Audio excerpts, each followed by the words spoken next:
Welcome. This is doctor Alladi Injayya, senior economy faculty. Economy సబ్జెక్ట్లో group 1, group 2, group 3 లాంటి ఎగ్జామ్స్లో తీసుకుంటే ఎకానమీలో అప్లికేషన్ ఆధారిత క్వశ్చన్స్ ఉంటాయి. మిగతా ఏ సబ్జెక్ట్లో లేని విధానంగా application point of view questions కేవలం ఎకనామిక్స్లోనే ఉంటాయి. అంటే చదువుతున్నప్పుడు సబ్జెక్ట్ చాలా ఈజీగా ఉంటుంది, వాటిని అప్లికేషన్ పాయింట్ ఆఫ్ వ్యూలో అడిగినప్పుడు మాత్రం చాలా ట్రిక్కీగా ఉంటుంది. ఆన్సర్ మనం చూస్తే ఒక కోణంలో ఉంటుంది, ఎకనామిస్ట్ చూస్తే ఒక కోణంలో ఉంటుంది. అందుకే ప్రొఫెసర్స్ తయారు చేస్తున్నప్పుడు అట్లీస్ట్ ఒక 25 to 30 మార్క్స్ ఈ యొక్క అప్లికేషన్ బేస్డ్కి ఇస్తున్నారు. అవి మన ఇండియన్ ఎకానమీకి అప్లై చేసి అడిగే క్వశ్చన్స్ కాబట్టి వీటిపైన గ్రిప్ ఉంటే మీకు 25 to 30 క్వశ్చన్స్కి ఆన్సర్ చాలా సులభంగా చేయొచ్చు. దాన్ని బేస్ చేసుకుని ఈరోజు నేను ఒక 2 క్వశ్చన్స్ మీకు ఎక్స్ప్లెయిన్ చేస్తున్నాను. దానిలో ఉండే అనాలిసిస్ కూడా నేను మీకు ఇప్పుడు చూపిస్తాను. ఇక్కడ ఒక క్వశ్చన్ ఉందన్నమాట. వినియోగము 500 కోట్లు, పెట్టుబడి 450 కోట్లు, 4500 crores, ప్రభుత్వ వ్యయము 6500 crores, ఎగుమతులు exports 800 crores, imports 1000 crores, receipts 1250 crores and payments 1350 crores. ఇగో ఈ విధంగా క్వశ్చన్ నమోదు అయితే if all recorded like these then what? GNP equals to GDP, GNP greater than of GDP, GNP less than of GDP, GNP equals to NNP. ఈ క్వశ్చన్ చాలా silly question, మాకు ఎకనామిస్ట్కి అయితే వెరీ వెరీ సిల్లీ క్వశ్చన్, కానీ మీకు మాకు చాలా టఫ్ అనిపిస్తుంది. ఇక్కడ ఏం లేదండి, ఏంటి అంటే జిఎన్పి జీడిపి మధ్య కంపేర్ చేసుకుంటూ క్వశ్చన్ అడిగాడు. ఫస్ట్ మనకు జిఎన్పి జీడిపి యొక్క ఈక్వేషన్ రావాలి. ఫస్ట్ వన్ అండి, GNP GDP, GDP equals to C plus I plus G plus X minus M అని ఉంటుంది. జీడిపి యొక్క equation consumption, investment, government expenditure, exports minus imports. This one is known as net exports అంటారు. Net exports నికర ఎగుమతులు అంటారు, net exports. GNP equals to C plus I plus G plus X minus M plus R minus P అని ఉంటుంది. ఇక్కడ R minus P అంటే R stands for receipts, P stands for payments. Combined, this one is known as net to factor income from abroad. Net factor income from abroad అని పిలుస్తుంటారు దీన్ని, are minus పిని. ఇక remaining అంతా as it is అండి, nothing changes, ఇదంతా same ఉంటుంది. ఇక్కడ GNP equals GDP అవుతుందా, జిఎన్పి గ్రేటర్ దెన్ అవుతుందా, జిఎన్పి లెస్ దెన్ అవుతుందా క్వశ్చన్ అడిగారు.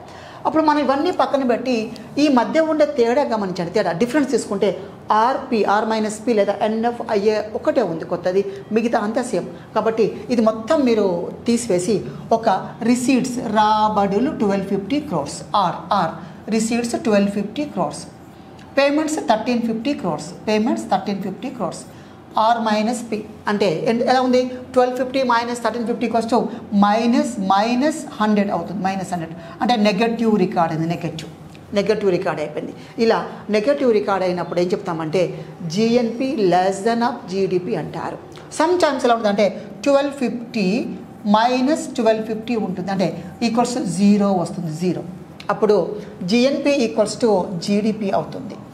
If the result is recorded as 0, then GNP equals to GDP. If the final result is negative, then GNP less than of GDP. ఒకవేళ 1250 minus 1150 అనుకోండి, receipts 1250, payments 1150 ఉంటే plus 100 plus positive ఉంటే GNP greater than of GDP, negative ఉంటే GNP less than of GDP, 0 నమోదైతే ఏంటి? GNP equals to GDP. చిన్న technicality పట్టుకుంటే సరిపోతుంది. దీన్ని అప్పుడప్పుడు ఎన్ఐఎఫ్ఏలో చెప్తారు, ఎన్ఎఫ్ఐలో చెప్తారు. NFIA if records as 0 both are equal. If records positive, GNP greater than of GDP. If records negative, then GNP less than of GDP అని ఉంటుంది. ఒక చిన్న పాయింట్ పట్టుకోగలిగితే మనం ఆన్సర్ ఆటోమేటిక్గా చేయొచ్చు. ఇంకా వెరీ సింపుల్గా ఆర్ మైనస్ పిలో రిసీట్స్ ఎక్కువగా ఉంటే ఇలా GNP greater than of GDP. ఒకవేళ రిసీట్స్ తక్కువ ఉంటే GNP less than of GDP. If both are equal GNP equals to GDP ఉంటుంది. చిన్న చిన్న పాయింట్స్ అండి ఇవే టెక్నికల్గా. లాస్ట్ టైం ఒక ఎగ్జామ్లో అయితే మన గ్రూప్ 2 ఎగ్జామ్లో తరుగుదల అడిగాడు. తరుగుదల ఎలా అడిగాడు అంటే నెట్కి గ్రాస్కి మధ్య గల వ్యత్యాసము తరుగుదల, డిప్రిషియేషన్. సింపుల్గా ఏమడిగాడు తెలుసా ఎగ్జామ్లో? గ్రాస్ వాల్యూ ఇచ్చాడు, నెట్ వాల్యూ ఇచ్చాడు. How much the cost of depreciation అన్నాడు. అంటే తరుగుదల కాస్ట్ ఎంత అని ఫిగర్స్లో ఇచ్చారు. అంటే అప్పుడు ఏం చేయాలి, మనము గ్రాస్ మైనస్ నెట్ తీసుకుంటే డిప్రిషియేషన్ కాస్ట్ వస్తుంది. ఇలా సింపుల్గా ఉంటాయి అన్నమాట.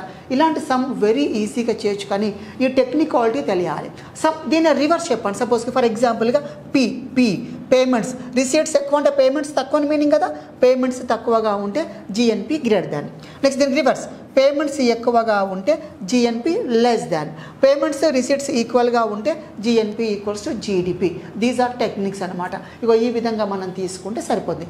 లాస్ట్ టైం క్వశ్చన్లో ఎగ్జాంపుల్ బేస్ చెప్తాను. గ్రాస్ జిఎన్పి ఇచ్చాడు. జిఎన్పి ఒక సపోజ్కి ఒక 5,000 కోట్లు సంథింగ్ ఇచ్చాడు, 5,000 కోట్లు. నెట్ ఎన్ఎన్పి అనేది 4,800 కోట్లు ఇచ్చాడు. డిప్రిషియేషన్ కాస్ట్ ఎంత అన్నాడు, తరుగుదల విలువ ఎంత అన్నాడు. వాటి మధ్య ఉండే డిఫరెన్స్ డిప్రిషియేషన్ కాస్ట్ అండి. ఎంత ఉంటుంది, జస్ట్ 200 crores డిప్రిషియేషన్. తరుగుదల విలువ ఎంత అంటే 200 కోట్లు. కాకపోతే ఇలా మొత్తం ఇచ్చాడు, ఇలా మొత్తం ఇచ్చాడండి, మొత్తం ఇచ్చి ఫైనల్గా ఏం చేశాడు, లాస్ట్కు జిఎన్పి 5,000 కోట్లు, ఎన్ఎన్పి ఇంత అయితే ఎంత అని అడిగాడు. అడిగి తరుగుదల విలువను గుర్తించండి అను. ఫైండ్ అవుట్ డిప్రిషియేషన్ కాస్ట్ అని క్వశ్చన్ అడిగారు. కన్ఫ్యూజ్ అవ్వద్దు. ఫస్ట్ కన్ఫ్యూజ్ అవ్వకుంటే ఒకసారి కళ్ళు మూసుకొని చక్కగా ఈక్వేషన్ను మనం మైండ్లో పెట్టుకుంటే ఆటోమేటిక్గా ఇలాంటివి 1-2 కాదు 25 క్వశ్చన్లు మినిమం పడుతున్నాయండి. అంటే చూడండి, మీ నాలెడ్జి కొద్దిగా అప్లై చేసుకుంటే మీ యొక్క ర్యాంక్ ఎక్కడికో వెళ్ళిపోతుంది. ఈ 25లో మెజారిటీ ఆఫ్ స్టూడెంట్స్ రాంగ్గా పెడుతున్నారు, కన్ఫ్యూజ్లో రాంగ్ పెడుతున్నారు. ఇవి మీరు కొద్దిగా బట్టిఫై చేసుకోవచ్చు అండి. బట్టిఫై చేసుకున్నా కూడా మీకు మైండ్లోకి వెళ్తుంది. కానీ ఎగ్జామ్లో అప్లికేషన్ కదా, ఫిగర్స్ ఇస్తాడు. అప్పుడు మనం సమ్ వేస్తున్నప్పుడు కన్ఫ్యూజ్ అవ్వకుండా చూడాలి. అలా టెక్నికల్ పాయింట్ నీకు దొరకాలి. డిప్రిషియేషన్ అడిగాడా, ఒకసారి 2008లో పెట్టాడు. డిప్రిషియేషన్ అడగకుండా కన్జంప్షన్ ఆఫ్ ఫిక్స్డ్ క్యాపిటల్ అడిగాడు. Consumption CFC, consumption of fixed capital అనొచ్చును. దీన్నే తరుగుదలనే, దీన్నే డిప్రిషియేషన్ అనొచ్చును. దీన్నే యూజర్ కాస్ట్ అంటారు. యూజర్ కాస్ట్ ఒకసారి నేరుగా యూజర్ కాస్ట్ అనేది దేనికి సంభవిస్తుంది అన్నాడు. మూలధనము, క్యాపిటల్కి ఏమొస్తుంది, యూజర్ కాస్ట్. అది user cost occurs to the capital. Capital means machineries and machinery tools and buildings. These are known as capital according to economics. ఇగో ఈ విధంగా అక్కడే ఉంటుంది అంతా కూడా. అంటే ఈ యొక్క జాతీయ ఆదాయంలో వచ్చే 10 క్వశ్చన్స్కి అవుట్ ఆఫ్ 10కి 10. ఇప్పుడున్న సిలబస్ ప్యాటర్న్లో 10 అనుకున్నాం మనం. యావరేజ్గా ఒక ఇంటికి 10 క్వశ్చన్ మనం 10కి అవుట్రైట్గా 10 క్వశ్చన్లకి ఆన్సర్ చేయొచ్చును. సో ఈ విధంగా ట్రై చేయండి. ఇంకా నేను ఇలాంటి క్వశ్చన్స్ తరచుగా చెప్తూనే ఉంటాను. వీటిని ఫాలో అప్ అవుతూ ప్రాక్టీస్ సెషన్ కొనసాగించండి. డౌట్స్ ఉన్నాయి నాకు మీరు రేజ్ చేయండి, నేను ఆన్సర్ చెప్తాను. ఇక్కడ ఆన్సర్ ఏంటి అంటే GNP less than of GDP. ఇక్కడ ఏముంది, ఓన్లీ సి ఎక్కడ ఉంటుంది. This one is only C is correct answer among these 4. Practice these questions. మీరే ఓన్గా just you prepare a question and practice by yourself only. లేదా మీరు group of people కూర్చొని మీ friends 2-3 కూర్చొని ఒక ఫ్రెండ్ని ఒక క్వశ్చన్ వేయమనండి, ఇంకో ఫ్రెండ్ని ఒక క్వశ్చన్ వేయండి, మీరు ఒక క్వశ్చన్ వేయండి, ఎక్స్చేంజ్ చేసుకొని చెక్ చేసుకోండి. ఇలాంటి ఒక 10 క్వశ్చన్స్ ప్రాక్టీస్ చేయండి. మీకు డౌట్ వస్తే కామెంట్ చేయండి, నేను మీకు ఆన్సర్ ఇస్తాను. Okay, that's it. నెక్స్ట్ మరొక క్వశ్చన్ చూసుకుందామండి. Next I will try to explain another question. ఇది కూడా ప్యూర్గా అప్లికేషన్ బేస్డ్ క్వశ్చన్ అండి. ఏంటి ఇక్కడ చూడండి, క్వశ్చన్ చూద్దాం. ఇక్కడ ఈ క్రింది అంశాలలో ఏ అంశాన్ని స్థూల దేశీయ ఉత్పత్తిని గణించడానికి తీసుకుంటారు? Which factor includes in national income అనే మీనింగ్. అల్టిమేట్గా అంటే ఆదాయంలో లేదా ఉత్పత్తిలో కలిపే అంశం ఏంటిది అన్నాడు. ఏది పరిగణలోకి తీసుకుంటారు, విచ్ వన్ ఇస్ ఇన్క్లూడెడ్ అన్నారు. 1 ఉపయోగించిన కార్ల డీలర్ల యొక్క సేవల రుసుము. అంటే ఇక్కడ మీనింగ్ ఇంగ్లీష్లో ఏమంటే యూజ్డ్ సెకండ్ హ్యాండ్ గూడ్స్. ఈ యూజ్డ్ సెకండ్ హ్యాండ్ గూడ్స్ని మనం అమ్ముతున్నప్పుడు, అది కార్స్ అన్నారు, యూజ్డ్ సెకండ్ హ్యాండ్ కార్స్. ఇక్కడ ఆ కార్స్ని అమ్ముతున్నప్పుడు కొంటున్నప్పుడు ఒక మీడియేటర్ ఉంటారు. A person is there, is called mediator or commission agent అని చెప్తుంటారు. ఒక మీడియేటర్ ఉంటాడు. ఇది నేస్తాడు యూజ్డ్ కార్స్ని తీసుకొచ్చి ఒక దగ్గర పెట్టి ఒక దగ్గర ఇవన్నీ lines, these lines just imagine these lines are cars. ఈ పర్సన్ తీసుకొచ్చి ఇక్కడ ఇస్తున్నారు, ఆ యూజ్డ్ కార్స్ను విక్రయించడం జరుగుతుంది. ఆ యూజ్డ్ కార్స్ విక్రయించినప్పుడు ఏమైనా డబ్బులు తీసుకున్నారా, డెఫినెట్గా కమిషన్ ఏజెంట్స్ ఇస్తున్నారు. ఒక కార్కి ఫర్ ఎగ్జాంపుల్ 1000 రూపీస్ ఇస్తున్నారు. దిస్ ఈజ్ హిజ్ ఇన్కమ్, అతని యొక్క ఆదాయము. కాబట్టి ఇక్కడ ఉపయోగించిన కార్ల డీలర్ల యొక్క సేవల రుసుము, ఇక్కడ డాలర్లు పడుతుంది, డీలర్ల యొక్క సేవల రుసుము అండి. ఇది ఖచ్చితంగా అతని యొక్క ఇన్కమ్ కాబట్టి తీసుకోవాలి. ఉపయోగించిన కార్ల విలువ ఎప్పుడు కూడా ఎకనామిక్స్లో జాతీయ ఆదాయంలో యూజ్డ్ కార్స్ యొక్క వాల్యూ తీసుకోవద్దు. ఎందుకంటే అవి లాస్ట్ ఇయర్ ప్రొడ్యూస్ చేయబడ్డవి, లాస్ట్ ఇయర్ నేషనల్ ఇన్కంలో ఎస్టిమేట్ చేస్తారు, మళ్ళీ చేయొద్దు, చేస్తే డబుల్ ఎంట్రీ అవుతుంది. కాబట్టి any second hand commodity is not included in current year GDP or national income. Second hand goods ఏవి కూడా జాతీయ ఆదాయంలో కలపరో గుర్తుంచుకోండి. కానీ ఆ గూడ్స్ను అమ్ముతున్నప్పుడు, కొంటున్నప్పుడు, ట్రాన్సాక్షన్ చేస్తున్నప్పుడు ఒక పర్సన్కి కమిషన్ వస్తే ఆ కమిషన్ అతని యొక్క ఇన్కమ్ కాబట్టి అది మాత్రం ఏం చేయాలి, కలపాలి. ఇక్కడ ఏం లేదు, ఇన్కమ్ ఏదొచ్చినా కలపండి.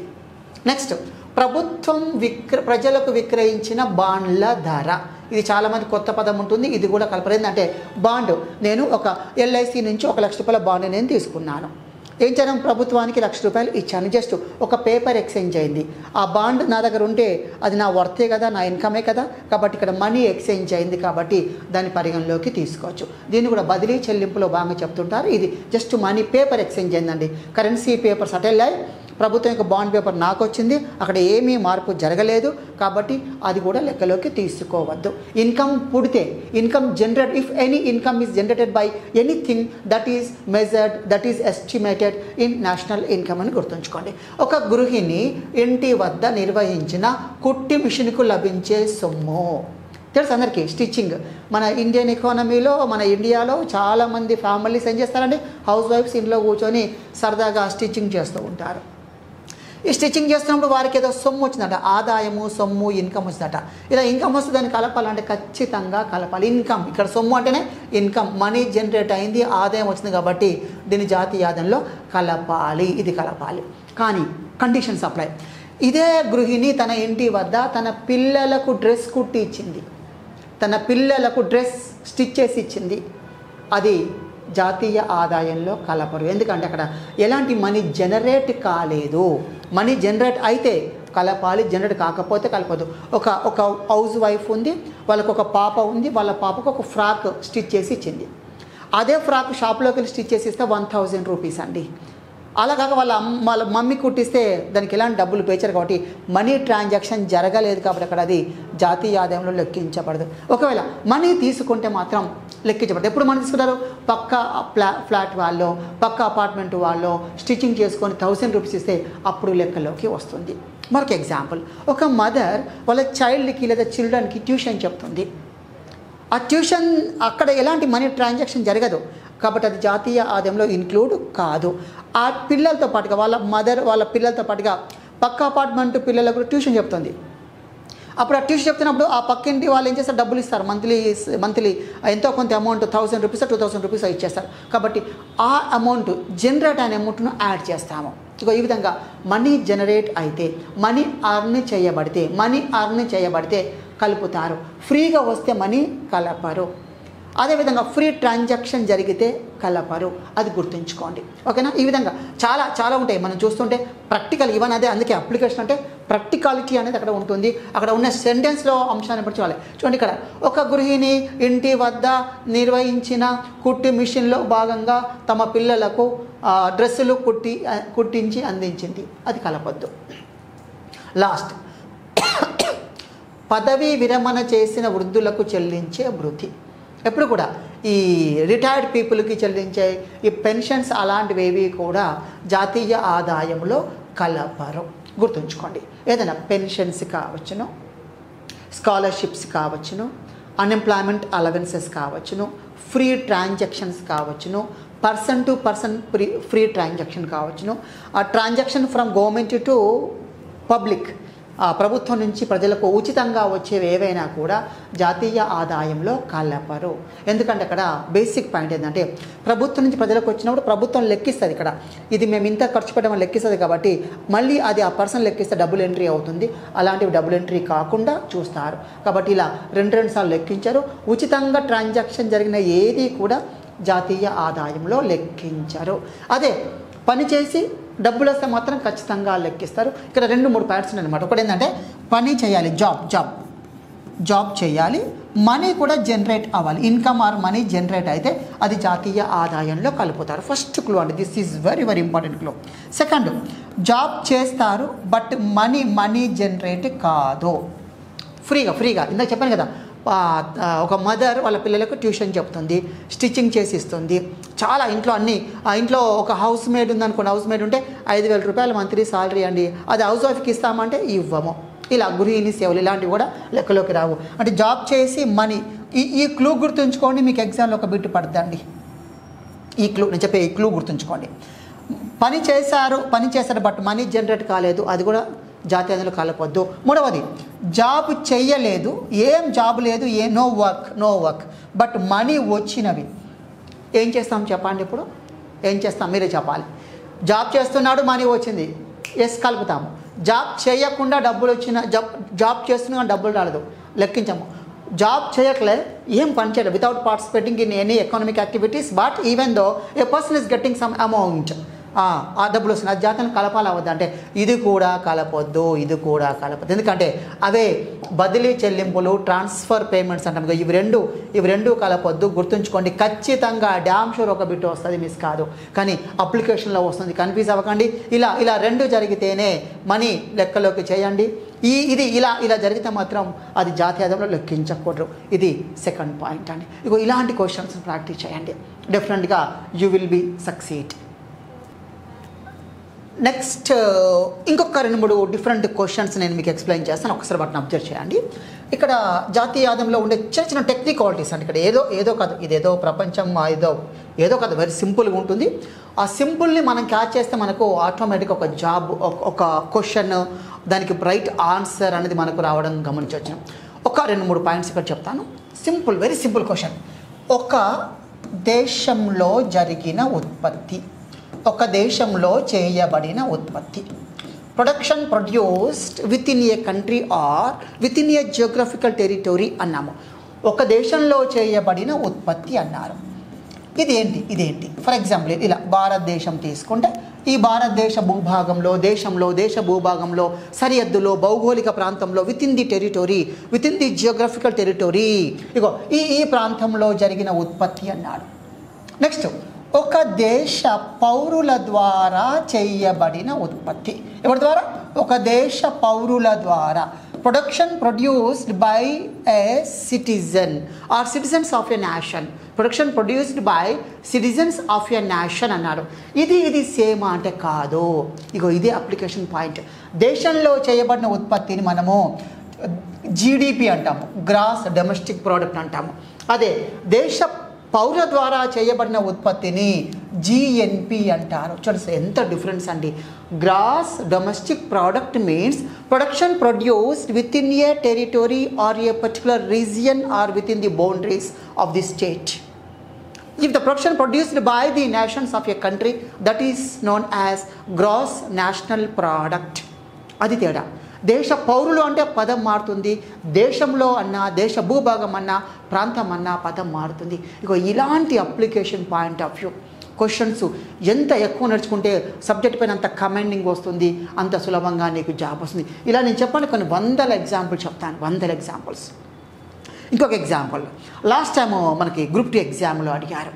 ఆ క్వశ్చన్ అంటే, ఒక భారతదేశంలో వ్యవసాయ రంగం యొక్క వాటా తగ్గడం వెనుకబాటుతనానికి సూచిక అన్నాడు. అంటే ఎవరి వాటా తగ్గుతుంది? వ్యవసాయ రంగం యొక్క వాటా తగ్గడము వెనుకబాటుతనానికి సూచిక అంటారు. No, absolutely wrong. ఇక్కడ ఏంటి, వ్యవసాయ రంగం వాటా తగ్గుతూ ఉంటే పారిశ్రామిక సేవా రంగాల వాటా పెరుగుతున్నట్టు. ఎందుకంటే శాతం అంటే 100నే కదా, 100% తీసుకున్నప్పుడు ఎవరి వాటా తగ్గింది? వ్యవసాయ రంగం యొక్క వాటా తగ్గింది. అంటే పారిశ్రామిక సేవా రంగాల వాటాలు పెరుగుతున్నాయి, ఇవి రెగ్యులర్గా ఇన్కమ్ జనరేట్ చేస్తూ ఉంటాయి. కాబట్టి ఈ రంగాల వాటాలు పెరిగినప్పుడు దేశం ఆటోమేటిక్గా అభివృద్ధి చెందుతున్నట్టు మీనింగ్. ఇది అభివృద్ధికి సూచిక, not backwardness. It is not an index to backwardness, it is an index to development of a nation of India. ఏంటి, వ్యవసాయ రంగం యొక్క వాటా తగ్గడము భారతదేశ అభివృద్ధికి సూచిక. అదే వ్యవసాయ రంగం యొక్క ఉత్పత్తి పెరగడము, వ్యవసాయ రంగం యొక్క ఉత్పాదకత పెరగడము, వ్యవసాయ రంగం యొక్క గ్రోత్ రేటు, వృద్ధి రేటు పెరగడం, ఇదంతా కూడా అభివృద్ధికి సూచికే. ఇదొక్కటి మాత్రము, ఇదొక్కటేంటి తగ్గడం, ఇది కూడా అభివృద్ధికి సూచికే. స్టేట్మెంట్ రాంగ్ ఇచ్చాడు, అలా ఫైండ్ అవుట్ చేయాలి. వ్యవసాయ రంగం వాటా తగ్గితే అభివృద్ధికి సూచిక మంచిది, వ్యవసాయ రంగ ఉత్పత్తి పెరిగితే మంచిది, వ్యవసాయ రంగ ఉత్పాదకత పెరిగితే మంచిది, వ్యవసాయ రంగ వృద్ధి రేటు పెరిగితే మంచిది, కానీ వాటా పెరిగితే మాత్రం మంచిది కాదు. ఇగో ఇది ఈ రకంగా టెక్నికల్ బిట్స్ చాలా ఉంటాయండి. మీరు వాటిని జాగ్రత్తగా పాయింట్ టు పాయింట్ మంచిగా నేర్చుకుంటే you will be succeed. So అభ్యర్థులుగా మంచిగా జాగ్రత్తగా చదవండి, ప్రాక్టీసెస్ని ఎక్కువ చేయండి. నేను చెప్పాను మన విద్య అల్లాడి పబ్లికేషన్ యాప్లోనే నేను కొత్తగా test series with expression start చేశాను. టెస్ట్ సిరీస్ విత్ ఎక్స్ప్లెనేషన్ ఇప్పటికే సుమారుగా ఒక 3 యూనిట్స్ అయిపోయినవి, అప్లోడ్ చేస్తున్నాం, 1 by 1 అప్లోడ్ చేస్తున్నాము. 3 యూనిట్స్ అయిపోయినవి, మొత్తం 15 యూనిట్స్. 15 యూనిట్స్ని మొత్తం నేను ఈ ఒక 50 days ప్రోగ్రామ్గా డిజైన్ చేశాను, 50 రోజుల ప్రోగ్రామ్ డిజైన్ చేశాను. సో 50 రోజుల్లో మీకు అన్ని లెసన్స్ నుంచి అన్ని యాంగిల్స్లో క్వశ్చన్స్ అండ్ ఆన్సర్స్ ఎక్స్ప్లెయిన్ చేస్తూ ఉన్నాను. అది మన విద్య అల్లాడ్ పబ్లికేషన్ యాప్లో ఉంది. అదేవిధంగా ప్రాక్టీస్ బిట్స్ చాలా ఉన్నాయి. ఒకసారి మన యాప్ డౌన్లోడ్ చేసుకోండి. ఆసక్తి ఉన్న అభ్యర్థులు, ఇంట్రెస్ట్ ఉన్న అభ్యర్థులు, సీరియస్ అభ్యర్థులు ఈ కోర్సును పర్చేజ్ చేసి ఈ కోర్సును ఎంజాయ్ చేయండి. నెంబర్ ఆఫ్ టైమ్స్ ప్రాక్టీస్ చేయండి. ఇది టోటల్గా 50 days ఈ ప్రోగ్రామ్ అందిస్తాను. మనకి ఎగ్జామ్ సుమారుగా 70 days ఉంది. 50 daysలో ఈ ప్రోగ్రామ్ రివిజన్ అయిపోతుంది. దాని ద్వారా మీ ప్రాక్టీస్ బాగా పెరిగి మీరు సక్సెస్ అయ్యే అవకాశం ఉంటుంది. ఇక మిగతా వివరాలన్నిటి కూడా మీకు నేను ఫోన్ నెంబర్ ఇస్తాను ఇక్కడ, అండ్ డిస్క్రిప్షన్లో లింక్ ఇస్తాను, వాటిని ఫాలో కండి. I wish you all the very best.